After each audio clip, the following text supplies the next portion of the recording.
نہ جانے کہاں چلا گیا ہے، لگتا ہے یہاں قبرستان میں بہت بڑی بڑی بلائیں رہتی ہیں جو بابا کو ختم کر گئی اور اسے ساکت کر گئی ہیں۔ ملنگ بابا نے ہر بات کی چھان بین کر کے کہا، ٹھیک ہے، اب اس مجسمے سے کسی کو کوئی ڈر خطرہ نہیں۔ پہلے پہل تو میں بھی خوفزدہ ہوا تھا، لیکن اب جان گیا ہوں کہ یہ مجسمہ کچھ بھی نہیں کر سکتا۔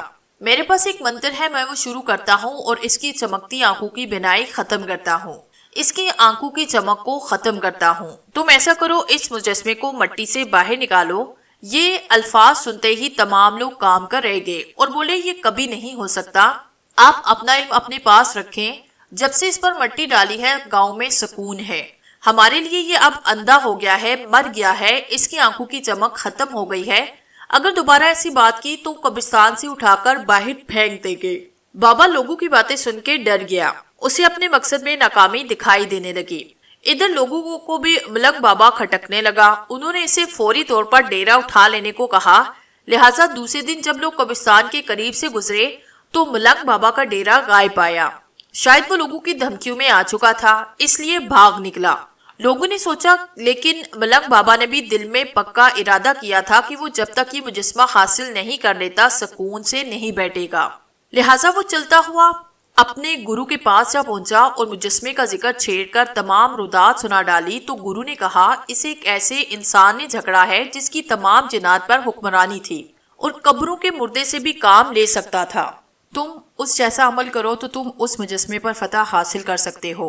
تم کسی طرح مجسمے کو ننگا کرو، مٹی کو ہٹاؤ اور 40 دن تک بلیوں اور چوہوں کا خون اس کے جسم پر پھینکو، پھر وہ تمہارے قبضے میں آ جائے گا۔ 41 دن یعنی آخری دن ایک نیا مردہ اس کے سامنے رکھنا، وہ تمہارا غلام ہو جائے گا۔ یہ کام مشکل نہ تھا، لیکن اصل مسئلہ مجسمے پر سے مٹی کو ہٹانا تھا اور اس کے بعد یہ عمل کرنا تھا۔ گرو بابا نے اسے سمجھایا، اگر وہ جادو کے سحر میں جکڑا نہ جاتا تو بہت بڑی قوت بن سکتا تھا۔ اگر تم یہ عمل کرو گے تو اس کی تمام تر قوت تیرے قبضے میں آ جائے گی۔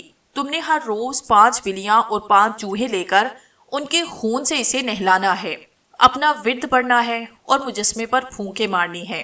تب تم اپنا مقصد پالو گے، پھر بہت بڑا کارنامہ ہوگا۔ اگر ناکام ہو گئے تو تمہاری تمام تر طاقتیں اس مجسمے میں چلی جائیں گی۔ ادھر گاؤں میں ملنگ بابا کے متعلق لوگ عجیب عجیب باتیں کر رہے تھے۔ نمبردار کہہ رہے تھے، اتنی مشکل سے گاؤں والوں نے جان ہتھیلی پہ رکھ کر مجسمے کو دفن کیا اور وہ کہتا ہے کہ اسے دوبارہ ننگا کرو، مٹی ہٹاؤ، میں نے منتر پڑھنا ہے، اس کی چمکتی آنکھوں کی بینائی ختم کرنی ہے، یہ کرنا ہے، وہ کرنا ہے۔ نہ جانے کیسے کیسے لوگ اس دنیا میں بس رہے ہیں۔ آئندہ کسی بھی ملنگ بابے کو گاؤں میں یا گاؤں کے ارد گرد بھٹکنے نہ دینا۔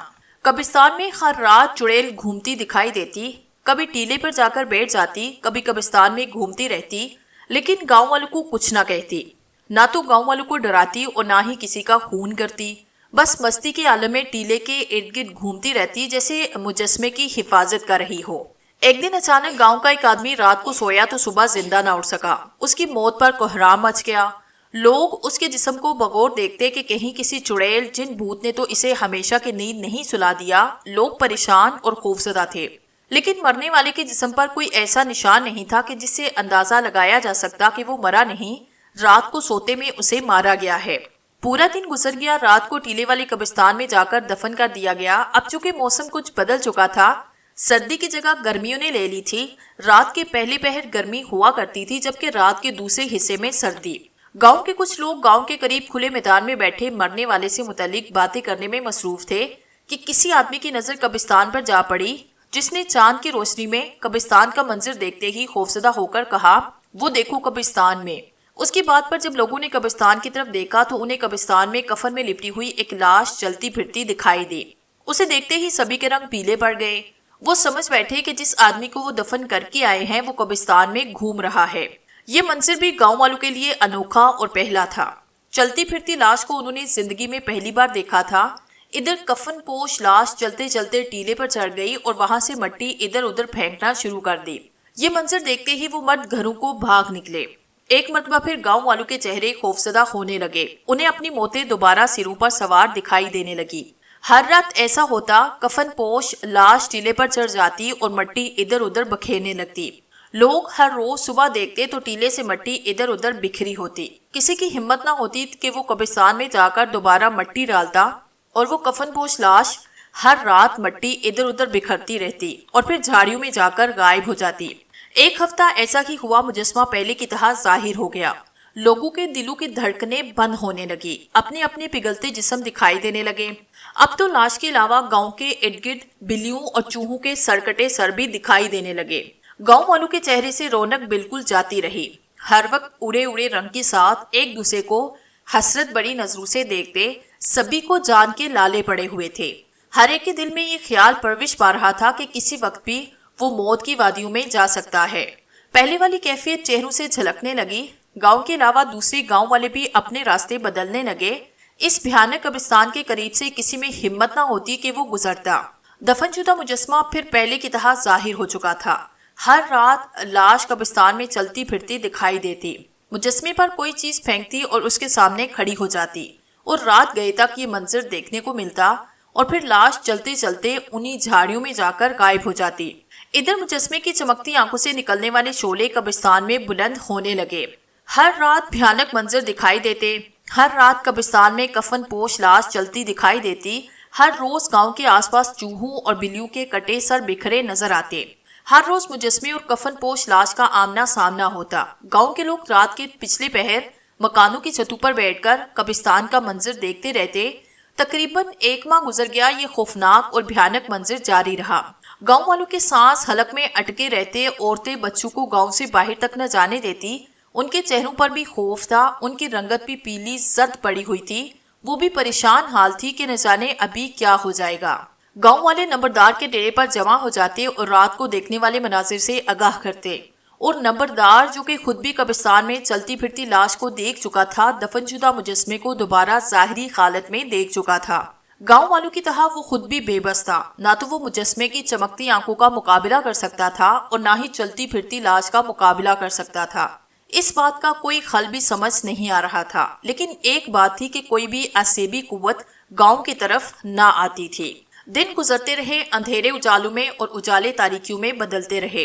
ایک دن گاؤں والوں نے مشورہ کیا کہ کسی علم والے کو بلانا چاہیے، قبرستان کا ایک جائزہ ضرور لینا چاہیے، جن جھاڑیوں میں جا کر لاش غائب ہو جاتی ہے اس جگہ پر پڑھائی کروانی چاہیے تاکہ لاش کا ہر روز ظاہر ہونا ختم ہو جائے۔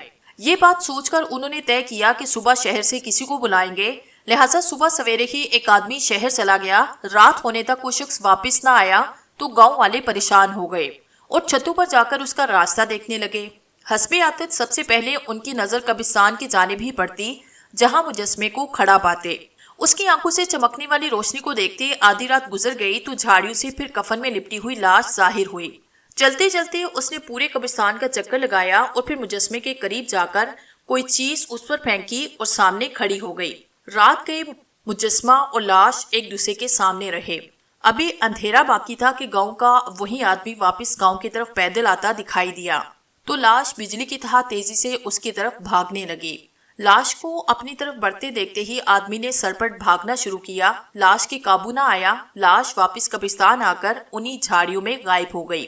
لوگ چھتوں پر بیٹھے یہ منظر دیکھ کر کام گئے اور چھتوں سے نیچے اتر کر اس آدمی کی طرف بھاگے۔ اس کا سانس پھولا ہوا تھا، خوف سے چہرے کی رنگت بدلی ہوئی تھی، جانوروں کی طرح ہونک رہا تھا۔ لاش کی دہشت اور خوف اس کے سر پر اس قدر سوار تھی کہ لوگوں کے ہاتھوں میں ہی اس کی سانسیں رک گئی اور ان کے ہاتھوں میں ہی اس نے تڑپ تڑپ کر جان دے دی۔ گاؤں میں کوہرام مچ گیا، چیخو پکار شروع ہو گئی۔ اس کی موت کا سبب تو ہر کوئی جان چکا تھا کہ وہ کیوں مرا ہے۔ اگر دل کا مضبوط ہوتا تو شاید نہ مرتا۔ چلتی پھرتی لاش کا اثر اس قدر اس نے لے لیا کہ جان گنوا بیٹھا۔ پورا دن گاؤں میں کوہرام برپا رہا۔ شام سے پہلے ہی اسے دفن کر دیا گیا اور یہ طے ہو گیا کہ کل صبح سویرے ہی پھر شہر سے کسی عامل کو گاؤں ضرور لایا جائے تاکہ گاؤں اسیبی سایوں سے پاک ہو سکے۔ لوگ ڈر اور خوف سے اپنی جانیں نہ گنوائیں۔ اس آدمی کو گاؤں کے دوسرے قبرستان میں دفن کیا گیا کیونکہ مجسمے والے قبرستان میں کسی کی ہمت نہ ہو رہی تھی کہ وہاں جائے۔ پہلے صرف مجسمے کا خوف تھا، لیکن جب سے انہیں چلتی پھرتی لاش دکھائی دے رہی تھی تب سے تو انہوں نے بالکل وہاں جانا چھوڑ دیا تھا۔ رات آدھی گزر گئی تو لوگوں کو وہی کفن پوش لاش جھاڑیوں سے نکل کر قبرستان میں چلتی پھرتی دکھائی دی۔ پہلے تو مجسمے کے سامنے گئی، اس پر کچھ پھونکا اور پھر اس نے اپنا رخ گاؤں کی جانب کر لیا۔ یہ منظر دیکھ کر چھتوں پر بیٹھے لوگ خوفزدہ ہو گئے۔ وہ سمجھ گئے تھے کہ لاش نے گاؤں کا رخ کر لیا ہے اور کسی انسان کو دبوچنا چاہتی ہے، لیکن وہ چلتے چلتے دوسرے قبرستان میں جا پہنچی۔ یہ قبرستان بھی گاؤں والوں کو دکھائی دیتا تھا۔ یہ دوسرے گاؤں کا قبرستان تھا جو دونوں گاؤں کے درمیان تھا۔ اس قبرستان میں جا کر لاش نے گھومنا شروع کیا اور چلتے چلتے اس قبر پر جا کے رکی جہاں لوگوں نے شام سے پہلے خوف اور دہشت سے مر جانے والے آدمی کو دفنایا تھا۔ اس قبر کے قریب بیٹھتے ہی کفن پوش نے قبر کی مٹی ادھر ادھر بکھیرنا شروع کر دی۔ یہ منظر دیکھ کر لوگوں کے دلوں کی حرکت بند ہونے لگی۔ وہ جان چکے تھے کہ جس آدمی کو وہ قبر سے نکال رہا ہے یہ بھی چلنا شروع کر دے گا اور یہ بھی لوگوں میں دہشت پھیلا دے گا۔ نظروں کے سامنے یہ تمام منظر دیکھنے کے باوجود بھی لوگ بے بس اور سہمے ہوئے بیٹھے تھے۔ ادھر کفن پوش نے قبر کھود کر اندر سے لاش نکالی اور اپنے کندھوں پہ رکھے قبرستان سے باہر نکلنا شروع کر دیا۔ شاید دوسرے گاؤں والے بھی یہ منظر دیکھ رہے تھے۔ ان سے رہا نہ گیا اور ایک شور کی پکار کے ساتھ جھرمٹ میں اس چلتی ہوئی لاش کی جانب بھاگنے لگے۔ کفن پوش نے اپنے پیچھے آتے لوگوں کو دیکھا تو لاش کو پھینک کر بھاگنا شروع کر دیا، لیکن لوگوں نے بھی اس وقت تک سانس نہ لیا جب تک اس چلتی پھرتی لاش کو قابو میں نہ لے لیا۔ ان لوگوں کو دیکھ کر اس گاؤں والے لوگ بھی چھتوں سے نیچے آئے اور وہاں جمع ہونے لگے، اور یہ دیکھ کر سبھی کی آنکھیں انگارے اگلنے لگی کہ جس کفن پوش کو وہ آج تک لاش سمجھتے رہے تھے وہ لاش نہ تھی، مردہ نہ تھا، بلکہ وہی بابا تھا جسے انہوں نے ٹیلے سے بھگایا تھا، جس نے کہا تھا کہ میں مجسمے پر منتر پڑھنا چاہتا ہوں۔ لوگوں کی یہ حالت تھی کہ جو کچھ بھی ان کے ہاتھ میں آ رہا تھا اس سے ہی اسے پیٹ رہے تھے، اسے لہو لہان کر رہے تھے۔ ہر طرف بابا کی خبر پھیل گئی۔ لوگوں نے اسے رسیوں سے باندھا اور قبر سے نکالے گئے مردے کو دوبارہ دفن کیا گیا۔ اس کے بعد بابا کو پکڑ کر گاؤں لے آئے۔ ہر کوئی چترول کر رہا تھا۔ نمبردار کے ڈیرے پر ایک ہجوم تھا۔ نمبردار کی آنکھیں آگ اگل رہی تھی۔ بابا نمبردار کے قدموں میں گرا، منت سماجت کرنے لگا کہ مجھے چھوڑ دو، صرف آج کی رات مجھے اپنا عمل پورا کرنے دے۔ اگر آپ لوگوں نے مجھے میرا عمل پورا نہ ہونے دیا تو میری 40 دن کی تمام محنت رائگاں جائے گی۔ اس مجسمے کی طاقت دوگنا ہو جائے گی، میری طاقتیں بھی اس میں شامل ہو جائیں گی۔ وہ دور سے ہی تم لوگوں کو جلا ڈالے گا۔ صرف آج کی رات میں وعدہ کرتا ہوں کہ صبح سویرے ہی میں یہاں سے چلا جاؤں گا۔ مجھ سے میری طاقتیں مت چھینو ورنہ میں تباہ و برباد ہو جاؤں گا۔ چڑیلوں کے ہاتھوں بوٹی بوٹی ہو جاؤں گا۔ جنات مجھے نوچ ڈالیں گے۔ صرف آج کی رات ہے، میں مجسمے پر قابو پا سکتا ہوں، اس کی آنکھوں کی بینائی ختم کر سکتا ہوں۔ مجھے میرے عمل سے مت روکو۔ وہ سچ کہتا تھا یا جھوٹ، لوگوں کو اس سے کوئی غرض نہ تھی۔ وہ تو صرف اتنا جانتے تھے کہ اس نے کفن اوڑھ کر گاؤں والوں کو خوفزدہ کیا۔ اس کی وجہ سے گاؤں کا آدمی خوف سے مرا، اور پھر سب سے بڑھ کر اس لاش کی بے حرمتی کرنا چاہ رہا تھا جسے انہوں نے دفن کیا تھا۔ وہ کیسے معاف کر سکتے تھے؟ لیکن بابا بار بار کہہ رہا تھا کہ میری موت تم سب کی موت ہوگی، اور میرا آج کی رات زندہ رہنا تم سب کے لیے ہمیشہ کی زندگی ہوگی۔ اس مجسمے کی تمام بینائی میں کھینچ لوں گا، ہر چیز میرے قبضے میں ہوگی۔ یہی عمل ہے جو ہر چیز کو میرا غلام بنا سکتا ہے۔ اس کی باتوں پر لوگ طیش میں آ رہے تھے، اور نمبردار نے گاؤں والوں سے مشورہ کیا کہ اس سے کیسا سلوک کیا جائے، آج کی رات چھوڑ دیا جائے یا پھر۔ لیکن ہر کسی کی زبان پر یہی الفاظ تھے کہ ہم ایک لمحے بھی اس کو زندہ نہیں دیکھنا چاہتے۔ بابا نے چوہوں اور بلیوں کے کٹے سروں کا بھی اعتراف کیا کہ ان کا خون مجسمے پر انڈیلتا رہا ہے، اپنے علم کو کامیاب بنانے کے لیے ایسا کرتا رہا ہے۔ تب نمبردار کے حکم سے پہلے بابے کو بندی رسیوں سے گھسیٹنا شروع کیا۔ گاؤں کی گلیوں میں گھسیٹتے رہے اور شور مچاتے رہے کہ یہ شخص ہے جسے ہم چلتی پھرتی لاش سمجھتے رہے ہیں، اس کی وجہ سے ایک موت ہوئی تھی، اس نے اس کی قبر اکھیڑ کر اس کی لاش کو بھی باہر نکالا تھا۔ کوئی کہہ رہا تھا کہ اسے زندہ ہی جلا دیا جائے، کوئی کہہ رہا تھا کہ اسے زندہ زمین میں دبا دیا جائے، اور کوئی کہہ رہا تھا کہ اسے درخت کے ساتھ باندھ کر چھوٹے بڑے پتھروں سے مروایا جائے تاکہ اسے کسی کے کیے کی سزا مل جائے۔ یہ رائے سبھی کو پسند آئی۔ اسے ایک درخت کے ساتھ باندھ دیا گیا اور اعلان کیا گیا کہ سبھی اس شیطان نما انسان کو پتھر مارے، لہٰذا ایسا ہی ہوا۔ ہر کوئی اسے اینٹیں پتھر مارنے لگا، ہر کوئی اپنے خوف کا بدلہ لینے لگا، اور بابا خون میں بھیگی زبان سے صرف ایک ہی لفظ کہہ رہا تھا، میری موت تم سب کی موت ہوگی۔ مجسمے کی آنکھوں کی چمک دوگنا تیز ہو جائے گی، میرا سارا جادو اس میں چلا جائے گا۔ لیکن لوگ اسے جھوٹ سمجھتے رہے اور پتھر مارتے رہے۔ وہ خون میں لت پت درخت کے ساتھ بندہ تڑپتا رہا اور تڑپتے تڑپتے ہی ٹھنڈا ہو گیا۔ اسے اس کے کیے کی سزا مل گئی۔ اس کے مرتے ہی قبرستان بھیانک آوازوں سے گونج اٹھا۔ ابھی صبح نہ ہوئی تھی، اندھیرا باقی تھا کہ انہیں ہر طرف سے بھیانک چہرے دکھائی دینے لگے۔ یہ دیکھتے ہی سبھی لوگ اپنے اپنے گھروں میں گھس گئے۔ انہیں ملنگ بابا کی تمام باتیں یاد آنے لگی کہ اس کی موت سبھی انسانوں کی موت ہوگی۔ اب ہر کوئی پچھتا رہا تھا، ہر کوئی اپنے آپ کو موت کے شکنجے میں پھنسا سمجھ رہا تھا۔ صبح ہو گئی تو لوگ ڈرے ڈرے گھروں سے باہر نکلے۔ اسی درخت کے پاس آئے تو وہاں بابا کی لاش کی بجائے ہڈیوں کے ڈھانچے کو کھڑے پایا، جس کے جسم کی تمام کھال پگھل کر زمین پر جمی پڑی تھی۔ یہ منظر دیکھ کر وہ سبھی خوف سے کانپنے لگے۔ جب ان کی نظر قبرستان کی جانب اٹھی تو وہاں سے مجسمہ غائب تھا۔ اسے زمین نگل گئی یا آسمان یا پھر چڑیلیں اٹھا کر لے گئی تھی۔ گاؤں والوں کے خوف میں اضافہ ہوتا گیا۔ وہ ایک دوسرے سے باتیں کرنے لگے کہ ہمیں بابا کی بات مان لینی چاہیے تھی، اسے ایک رات کی زندگی دے دینی چاہیے تھی، لیکن اب کیا فائدہ تھا۔ انہوں نے اس ڈھانچے کو چارپائی پہ لٹایا اور عزت کے طور پر کفن پہنایا تاکہ اسے دفنا سکیں، لیکن کفن پہنائے ابھی چند سیکنڈ ہی ہوئے تھے کہ اس کے جسم کے گرد لپٹا کفن جلنے لگا۔ یہ منظر دیکھ کر لوگوں کی چیخیں نکل گئی۔ کفن کا جلنا معمولی واقعہ نہ تھا، عبرت ناک اور چونکا دینے والا تھا، اور ایسا ہو جانا عذاب الہی تھا جو دنیا والوں کو دکھایا گیا تھا کہ شیطانوں کو اپنا پیشوا سمجھنے والوں کے لیے آخرت میں عبرت ناک سزا ہے۔ جلتا کفن دیکھ کر لوگ کانوں کو ہاتھ لگانے لگے، توبہ توبہ کرنے لگے۔ پورے گاؤں میں یہ خبر پھیل گئی۔ دوسرے گاؤں والے بھی یہ خبر سن کر گروپ در گروپ بھاگے آئے اور باتیں کرنے لگے کہ گھناؤنے اور بھیانک کام کرنے والوں کے ساتھ ایسا ہی ہونا چاہیے تھا۔ کفن جل گیا، ڈھانچہ برہنہ ہو گیا تو مشورے سے دوبارہ کفن پہنا دیا گیا۔ اس کے ساتھ کفن کا چمٹنا تھا کہ کفن دوبارہ جل اٹھا۔ کفن کے ساتھ ساتھ ڈھانچہ بھی سیاہ ہونے لگا۔ ہر کوئی حیران پریشان تھا۔ ایک دفعہ پھر مشورہ ہوا کہ تیسری بار بھی دیکھ لیتے ہیں، شاید اب کی بار کفن نہ چلے، لیکن تیسری بار کفن پہناتے ہی ویسا ہی ہوا۔ کفن جلتے جلتے ڈھانچے کو جلانے لگا۔ عذاب الہی دیکھ کر لوگوں نے ڈھانچے کو اٹھایا اور جا کر ایک گڑھے میں پھینک کر مٹی ڈال دی۔ اب شام ہی لوگوں کو اپنے ارد گرد ڈھانچہ چلتا پھرتا دکھائی دیتا، لیکن یہ ان کا وہم تھا۔ اصل خوف تو اس مجسمے کا تھا جو کہ غائب ہو گیا تھا، جس کے بارے میں بابا نے بتایا تھا کہ میری تمام تر طاقت اس مجسمے میں چلی جائے گی، وہ حرکت کرنے لگے گا، انسانوں کو جلا ڈالے گا، اور شاید مجسمے نے ملنگ کو بھی جلا ڈالا تھا۔ تبھی تو دوسرے آدمیوں کی طرح اس کے جسم کی کھال بھی زمین پر جمی پڑی تھی۔ 2 دن گزر گئے لیکن مجسمہ دکھائی نہ دیا، اور نہ ہی گاؤں میں کوئی خونی واقعہ رونما ہوا۔ ادھر جاگیردار صاحب چند ملازموں کی حفاظت میں نمبردار کے پاس آئے، کیونکہ یہ خبر اسے مل چکی تھی کہ مجسمہ غائب ہو گیا ہے۔ اس نے اپنے دوست نمبردار سے تمام معلومات حاصل کی۔ ملنگ بابا کی تمام کہانی نمبردار نے اسے سنائی کہ ہم نے ملنگ کو مار کر بڑی غلطی کی ہے۔ اگر اسے ایک رات کے لیے چھوڑ دیتے اور وہ لاش مجسمے کے سامنے رکھ کر اپنا منتر پڑھ کر اپنی طاقت بڑھا لیتا اور مجسمے کی دونوں آنکھیں نکال لیتا، ان کی چمک کو ختم کر دیتا، تو شاید گاؤں میں سکون ہو جاتا۔ جاگیردار چلایا، نمبردار گاؤں والوں کو چھوڑو، وہ مرتے ہیں تو مرنے دو، جلتے ہیں تو جلنے دو۔ مجسمے کی آنکھوں کی چمک سے ان کے جسموں کی کھال پگھلتی ہے تو پگھلنے دو۔ تم اپنی فکر کرو، میری فکر کرو۔ جو کہانی میرے اندر تڑپ رہی ہے، مچل رہی ہے، وہی کہانی تمہاری ہے۔ جتنا خوفزدہ مجسمے سے میں ہوں، اگر تمہیں علم ہو جائے تو تم بھی تڑپ کر رہ جاؤ۔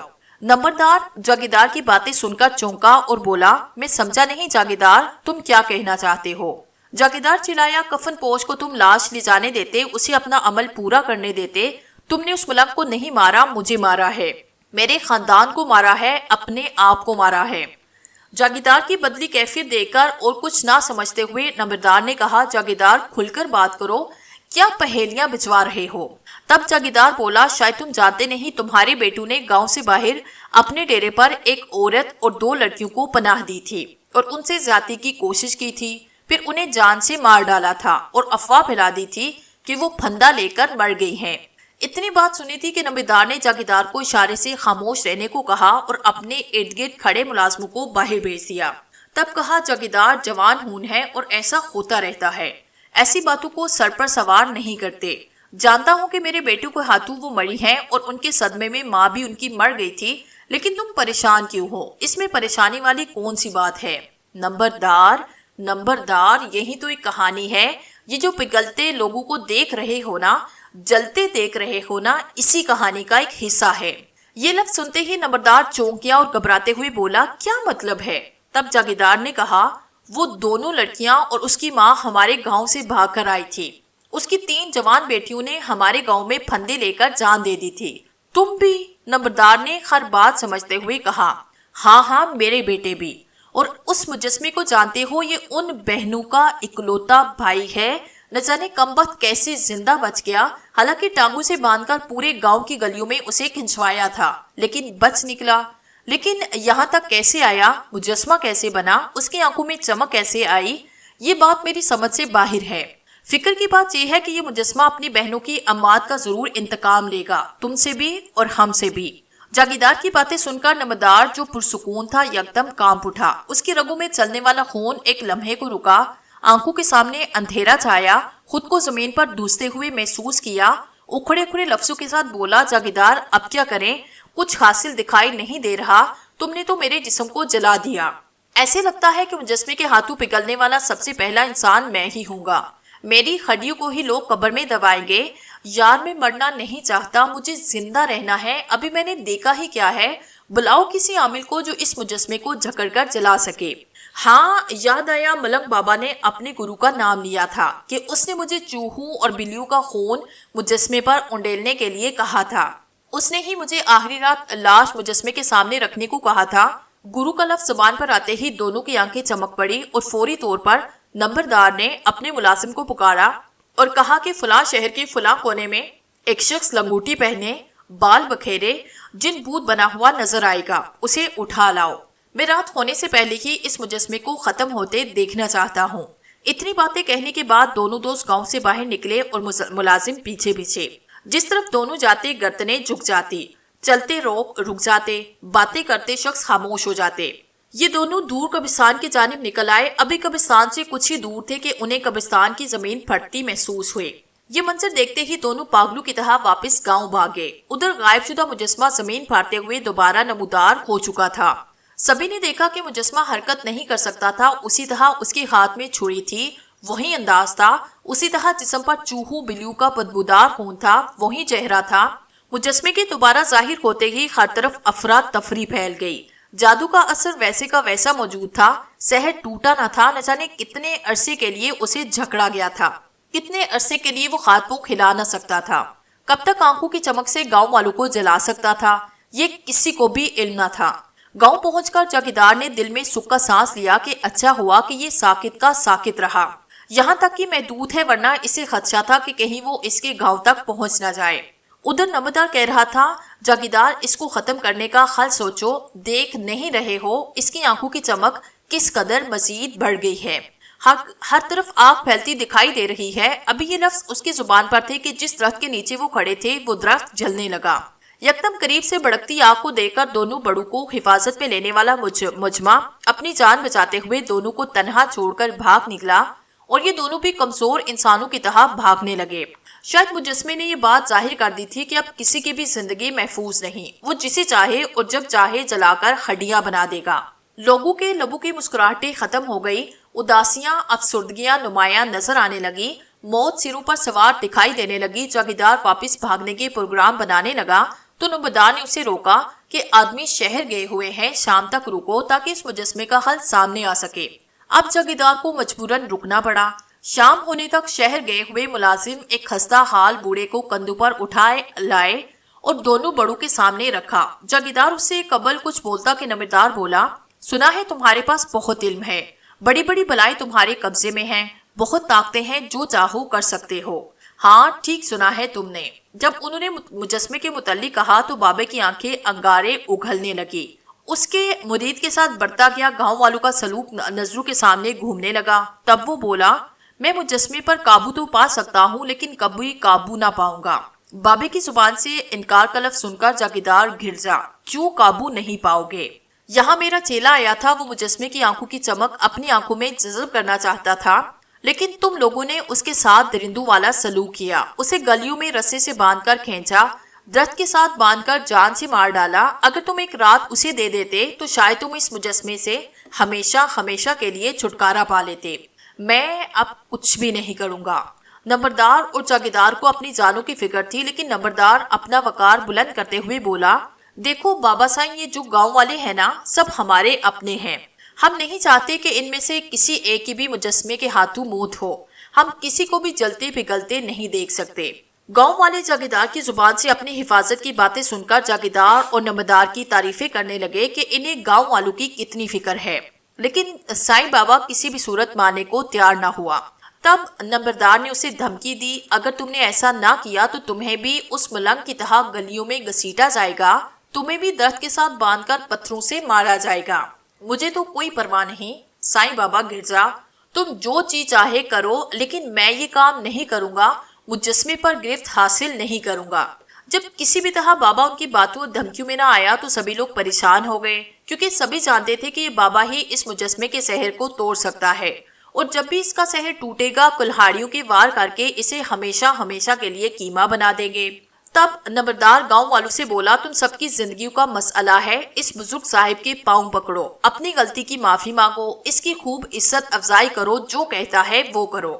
وہاں کھڑے تمام لوگ بابے کے سامنے ہاتھ باندھے پاؤں گر پڑے، نہ جانے اسے کیسے لوگوں پر ترس آیا۔ تب وہ بولا، صرف 41 دن چاہیے مجھے، اور 41ویں دن مجھے ایک مردہ لاش چاہیے۔ ہاں ہاں لاش مل جائے گی، تمام گاؤں والے ایک ساتھ بولے۔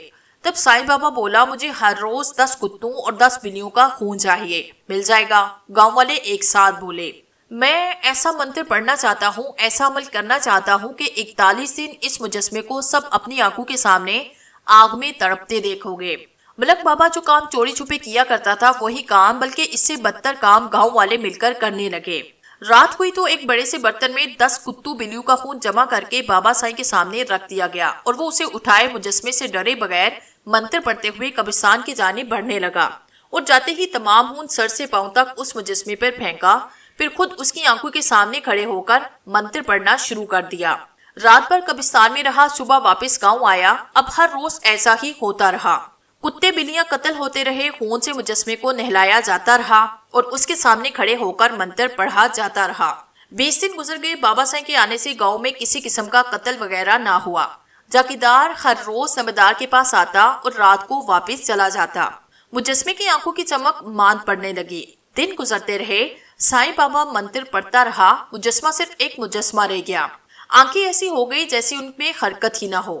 نمبردار، جاگیردار اور دوسرے گاؤں والے ایک ماہ کے بعد قبرستان جانے لگے، اور جاگیردار غصے سے ساکت مجسمے پر کبھی اینٹیں مارتا، کبھی پتھر، اپنے دل کا غبار نکالتا رہتا۔ بابا سائیں کی عزت اس طرح سے ہو رہی تھی جیسے یہ مہمان خاص ہو۔ ایک ماہ کے بعد لوگوں نے بابا سائیں کے منتر کا اندازہ لگایا کہ وہ طاقت والا ہے، اس نے وہ کارنامہ سر انجام دے دیا تھا جو ان کے وہم گمان میں بھی نہ تھا۔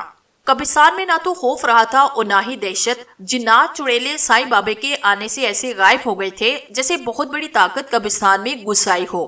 آج 41واں دن تھا، عمل کرنے کی آخری رات، مجسمے کی زندگی کی آخری رات، لوگوں کی پریشانی کی آخری رات۔ صبح سویرے ہی جاگیردار ملازموں کے ساتھ تحفے تحائف، پھولوں کے ہار لے کر آیا۔ گاؤں والے بابا سائیں کو کندھے پر اٹھائے جشن منا رہے تھے۔ اتنے میں انہیں ایک خوشی کی خبر اور مل گئی کہ ساتھ والے گاؤں میں ایک بزرگ مر گیا ہے۔ یہ پہلا دن تھا کہ گاؤں والوں نے کسی کے مرنے پر کھلکھلا کر کہے لگائے، جشن منائے۔ پورا دن جشن مناتے گزر گیا۔ ملازموں نے ڈیرے پر ہی 10 کتوں اور 10 بلیوں کو خلا کیا، ان کے جسم کا تمام خون نچوڑ کر محسوس برتن میں جمع کیا، اور عصر کے وقت ہی ایک میلے کی صورت میں قبرستان چلے گئے۔ دوسرے گاؤں والوں کو نمبردار کا پیغام بھیج دیا گیا کہ مرنے والے کو دفن نہ کیا جائے، اس کی لاش یہاں ڈیرے پر لائی جائے تاکہ بزرگ کی لاش سامنے رکھ کر اپنا عمل مکمل کر سکے۔ ایسا ہی ہوا، نمبردار کا حکم تھا، نہ چاہتے ہوئے بھی ان کا حکم ماننا پڑا۔ دونوں بڑوں نے پہلے تو جا کر مجسمے کے سر پر پتھر اور جوتے مارے، اور پھر گاؤں والوں سے کہا کہ اسے جوتے مارو، پتھر مارو، کیونکہ صبح تک یہ جل کر راکھ ہو جائے گا۔ سبھی نے ایسا ہی کیا۔ نمبردار اور جاگیردار کے بیٹوں نے بڑھ چڑھ کر حصہ لیا، اپنا فل تیش دکھایا۔ کوئی کہتا کہ میں اس کا گلا دبا دیتا ہوں، کوئی کہتا کہ میں اس کی ٹانگیں کاٹ دیتا ہوں، اور کوئی کچھ۔ ادھر مجسمے کی بنائی اس قدر کم پڑ چکی تھی کہ ایک عام انسان کی طرح دیکھ سکتا تھا۔ بابا سائیں نے سختی سے منع کر دیا تھا کہ اس کی آنکھوں کو ہاتھ نہ لگایا جائے، ورنہ میرا تمام عمل ضائع ہو جائے گا۔ اگر بابا سائیں ایسا نہ کہتا تو ہو سکتا تھا کہ جاگیردار اور نمبردار کے بپھڑے بیٹے مجسمے کی آنکھوں کا قیمہ بنا ڈالتے۔ شام ہوئی تو بابا سائیں نے سبھی کو واپس لوٹ جانے کو کہا۔ سبھی لوگ خوشیاں مناتے، مسکراہٹے بکھیرتے واپس چلے آئے۔ اندھیرا پھیلنے لگا۔ دوسرے گاؤں والے مرنے والے کی لاش لے آئے۔ اندھیرا پھیل گیا۔ لاش مجسمے کے سامنے پڑی تھی، اور بابا سائیں مجسمے کو کتوں بلیوں کے خون سے نہلانے کی تیاری کر رہا تھا کہ ایک چیخ اس کے منہ سے نکلی۔